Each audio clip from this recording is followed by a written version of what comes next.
Prime Minister Khan, thank you very much for joining us. Let me start by asking you your assessment of the situation in Afghanistan right now with U.S. troops almost completely out after 20 years.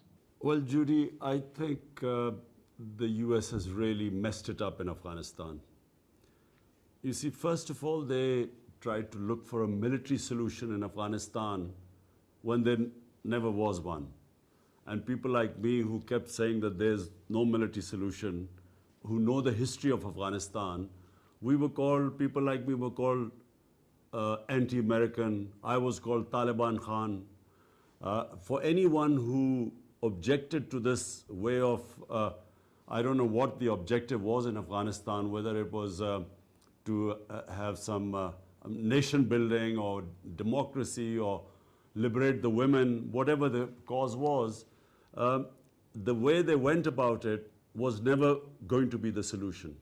So when they finally decided that there is no military solution, unfortunately, the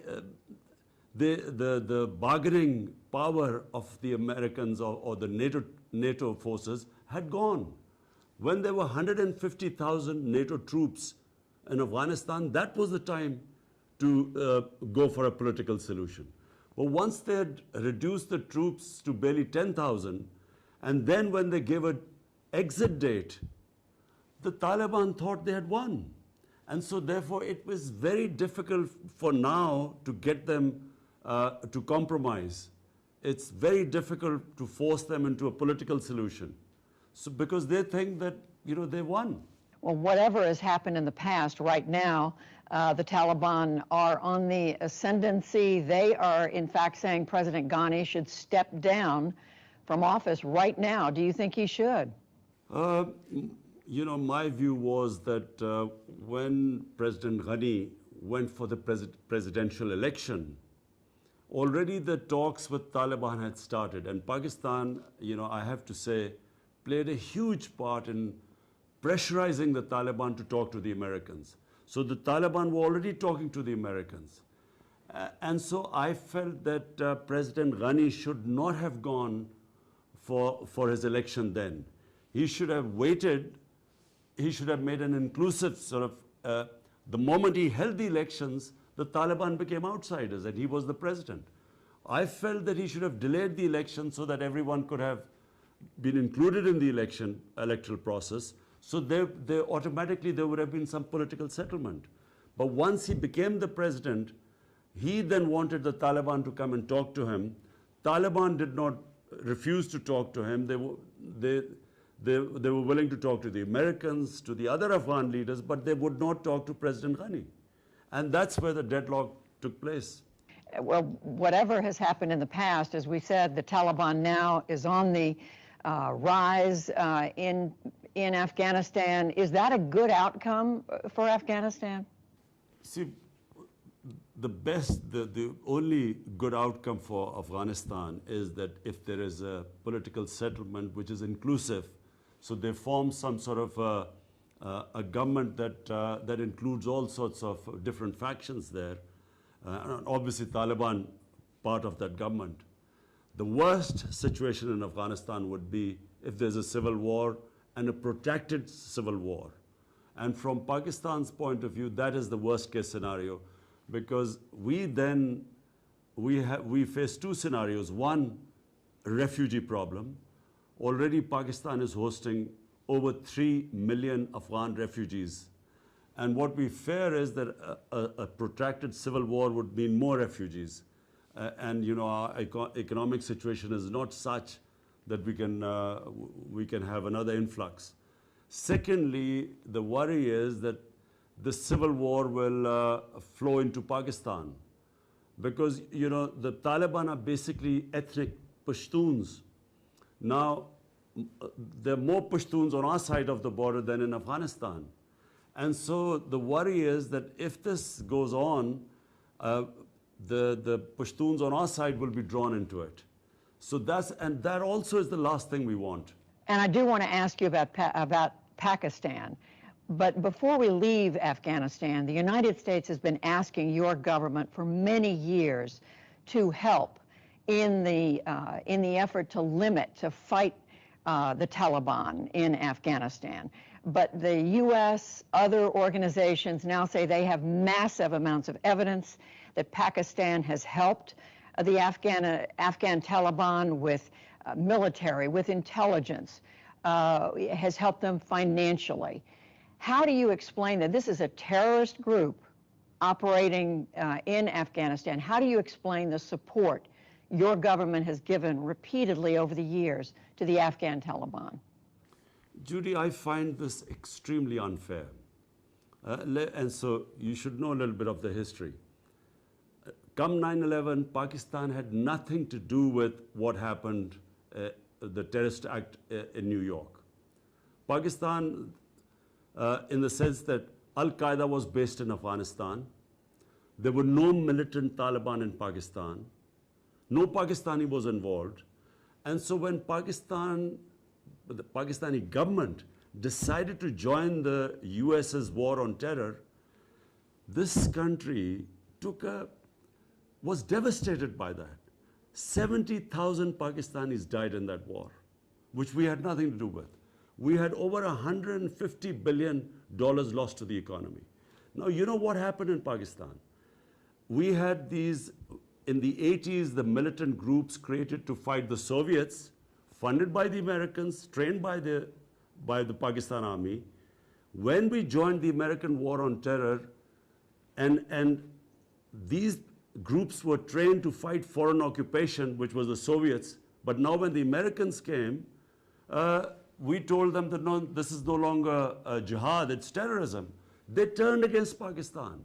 So at one point, Judy, we had 50 different militant groups attacking the Pakistan Army and the security forces. So we, as I said, lost 70,000 people. To be blamed for NATO and US not succeeding in Afghanistan, I find is extremely unfair.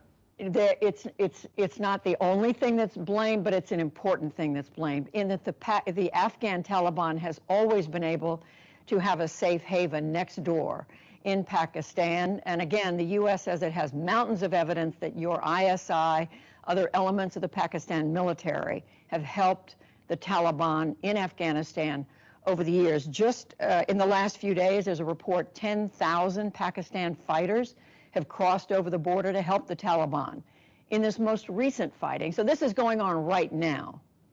Judy, for a start, this 10,000 Taliban, or they call, the Afghan government said, jihadi fighters have crossed over. This is absolute nonsense. Why don't they give us evidence of this? Firstly, let me just go back. When they say that Pakistan gave safe havens, sanctuaries to Taliban, where are these safe havens? When we say there are 3 million Afghan refugees in Pakistan, who are, by the way, the same ethnic group as the Taliban, Pashtuns. Now, there are camps of 500,000 people. There are camps of 100,000 people. And Taliban are not some military outfit. They are normal civilians. And if there are some civilians in these camps, how is Pakistan supposed to hunt these people down? How can you call them sanctuaries? Time and again, Pakistan has said, please take back these 3 million refugees. Huge burden on our economy. But Afghanistan was never in a situation. There's more or less been constant fighting for almost 40 years. So therefore, Pakistan is left with these refugees. Amongst these refugees, if they are Taliban fighters or supporters, how are we supposed to know? And we have been saying this time and again to the US. Are you saying there's nothing that Pakistan could be doing to stand up to the Taliban after all these years? And again, the border has become almost porous for Taliban to be able to go back and forth. Let me ask you, Mr. Prime Minister, what relationship do you want now with the United States? You've said under no circumstances would you allow the U.S. to set up the CIA to have any sort of bases in Pakistan to support counterinsurgency. But are you saying no cooperation with the U.S. To fight terrorism? Judy, let me first clarify. the border between Pakistan and Afghanistan is 1,500 miles long. It is one of the most mountainous countries, and it never had a border. This is called the Durand Line. People freely crossed from one side to the other. The tribes were divided by the British when this border was made in 1947. So there was never any border.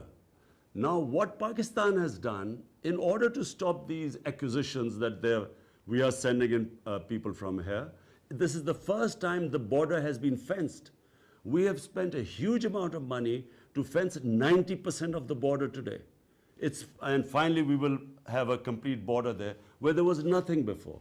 Now, when you say about US having bases for counterterrorism, please let me make you understand this.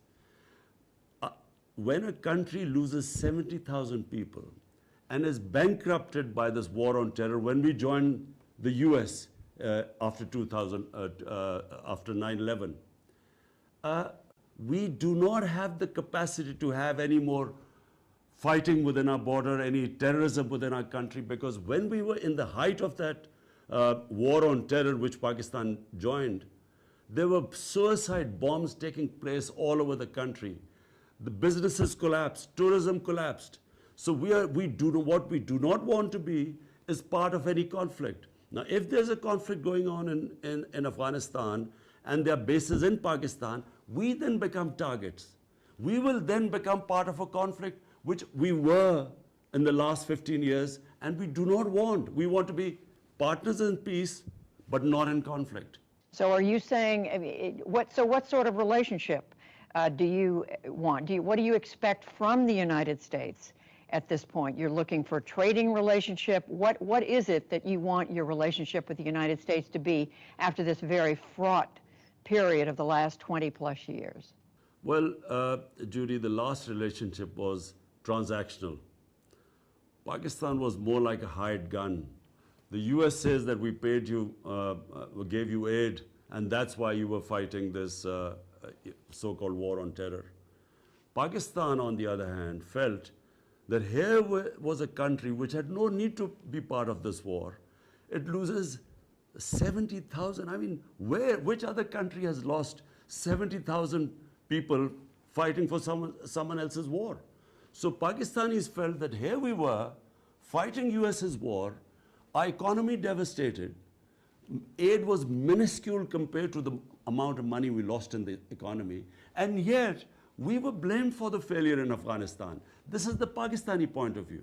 Now, Pakistan's position is very straightforward.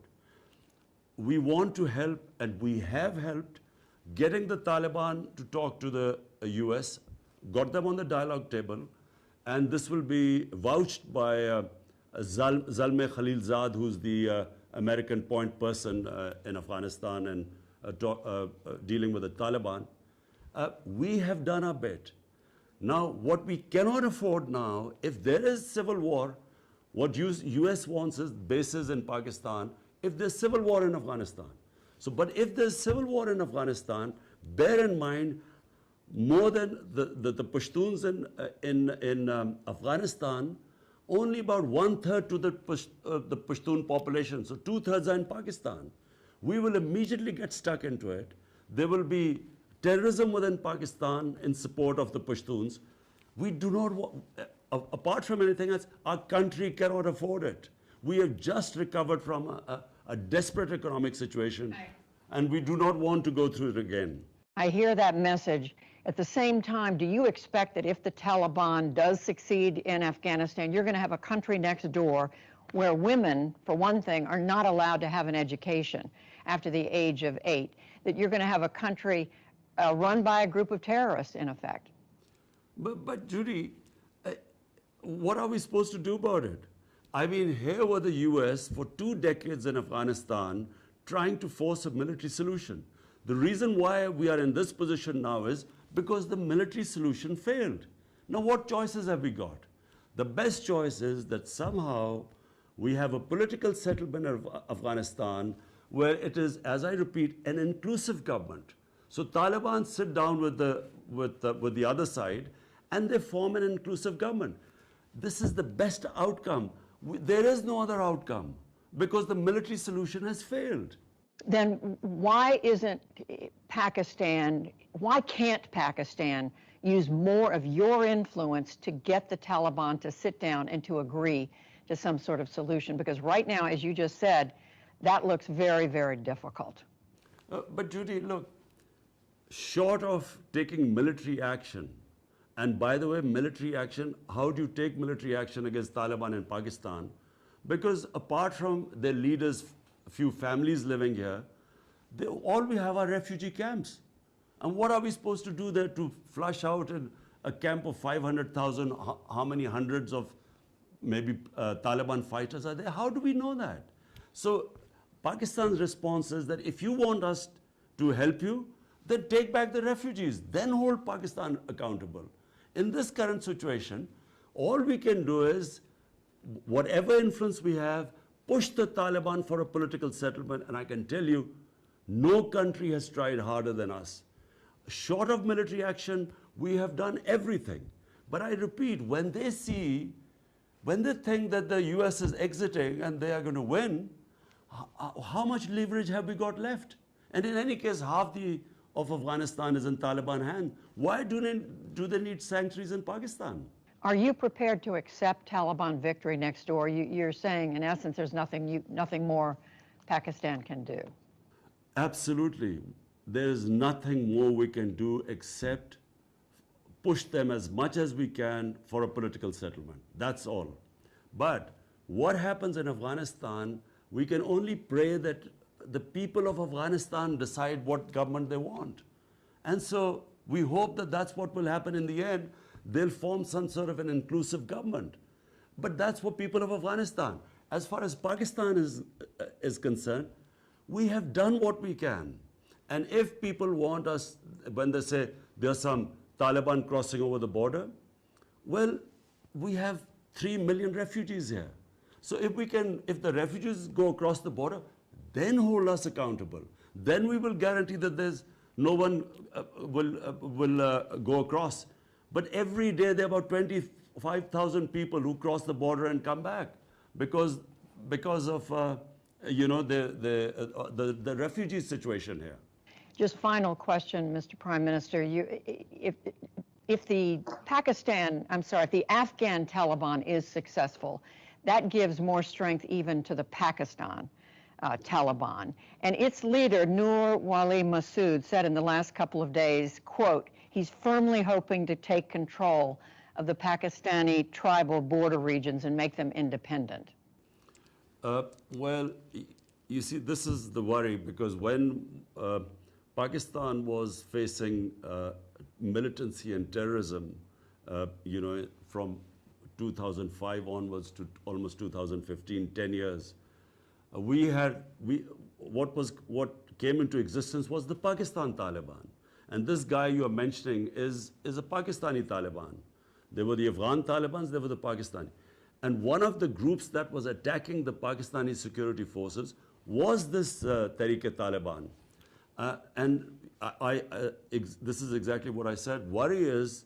My worry is that if there's a protracted civil war in Afghanistan, we will have this overflowing into our country. And yes, it worries us. Last thing, I do want to ask you, take just a moment to ask you about a comment you made about the role of women in your country. You said in an interview last month that women themselves bear a large part of the responsibility for the concerning rise in the number of rape cases in Pakistan. I want to ask you if you truly believe that. I mean, you're someone, you've lived in the West, you've traveled widely around the world. Do you believe women bear a large part of the responsibility for this? Look, Judy, anyone who commits rape, solely and solely that person is responsible. So let's be clear about that. No matter how much ever a woman is provocative or whatever she wears, the person who commits rape, he is fully responsible. Never is the victim responsible. My comments were completely taken out of context. They were simply talking about Pakistan society, where we are having a sharp rise in sex crimes. And sex crime does not include just women. More than rape, child abuse, which is going through the roof. So my comments were in that context, and it was, I used the word parda. In Islam, parda does not mean just clothes. And parda is not restricted to women only. Parda is for men as well. It means bringing the temptation down in a society. This is what I was talking about, and it was taken out of deliberately. And I have to say, because I know all the interviews I've given, never would I say such a stupid thing where a person who's raped is responsible for somehow. It's always the rapist that is responsible. Do you believe that the importance in your country of Islam complicates your ability to do something, to take a stronger stand against violence against women? Absolutely not. Islam gives dignity, respect to women. In fact, let me say, having traveled all over the world, I find that in Muslim countries, in Pakistan, even in other Muslim countries I've seen, women have far more treated with respect and given more dignity. You have odd cases everywhere in the world, but you look at the situation in Pakistan even now, I mean, look at the rape cases here, compare it to Western countries, they are minuscule compared to them. Yes, we have our issues, we have certain cultural problems, every nation has that.